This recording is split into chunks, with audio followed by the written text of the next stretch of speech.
Bismillahirrahmanirrahim. Assalamualaikum warahmatullahi wabarakatuh.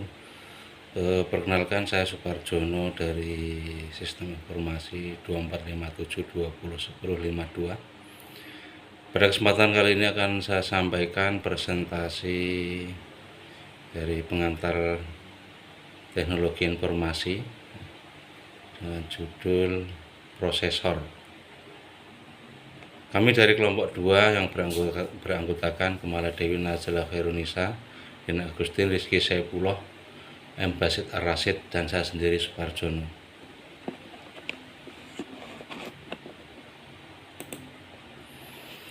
Baik, yang pertama yaitu pengertian prosesor. Prosesor CPU adalah unit pemrosesan pusat yang mengendalikan operasi komputer. Semakin baik kualitas prosesor, maka semakin cepat dan efisien komputer bekerja. Prosesor digunakan tidak hanya di komputer, tapi juga di ponsel, tablet, dan banyak alat elektronik lainnya. Dengan memahami cara kerja prosesor, kita lebih bisa bijak dalam memilih perangkat yang sesuai dengan kebutuhan kita sehari-hari. Fungsi utama prosesor: menjalankan instruksi program, melakukan operasi aritmatika dan logika, mengakses dan mengatur data, mengontrol jalannya sistem komputer, mengatur alur instruksi kontrol unit. Komponen internal CPU yaitu ALU atau Arithmetic Logic Unit, CU Control Unit, Register, Cache Memory, Bus.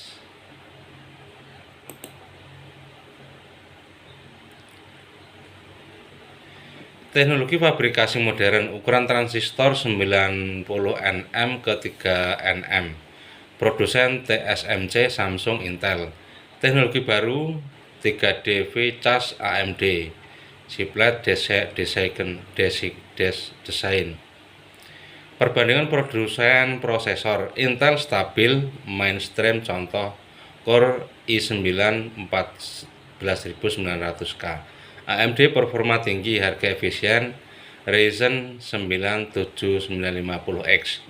Apple efisiensi daya, optimalisasi perangkat, Apple M3. ARM hemat daya, cocok untuk mobile, Cortex A78. Sejarah perkembangan prosesor: 1971 Intel 4004 4 bit 2300 transistor. 1990 Intel 486 Pentium series 2000-an prosesor multicore. 2010-an mobile dan efisiensi. 2020-an chiplet all acceleration Apple Silicon.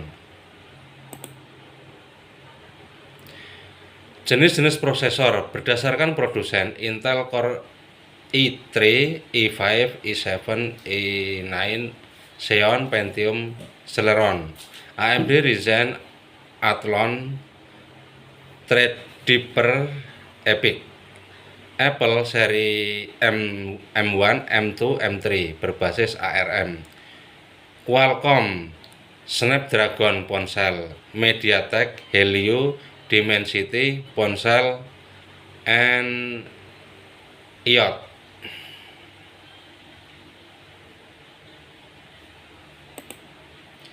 Berdasarkan jumlah inti core, single core, dual core, atau quad core, atau octa core, multi threaded, misalnya hyper threading dari Intel.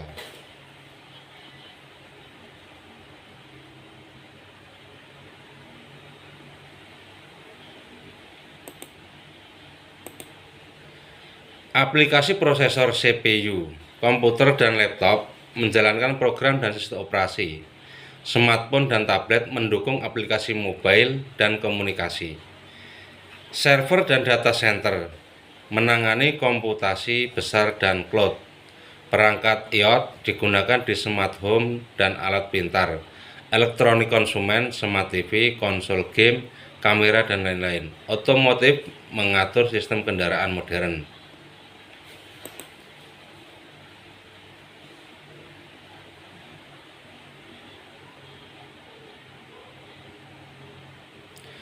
Proses pemasangan prosesor. 1. Temukan jenis soket yang sesuai yang dimiliki motherboard. Sebelum memasang sebuah prosesor, pastikan soket prosesor sama dengan soket motherboard yang akan dipasang prosesor. Bisa bertanya kepada teknisi profesional atau mencari tahu di internet.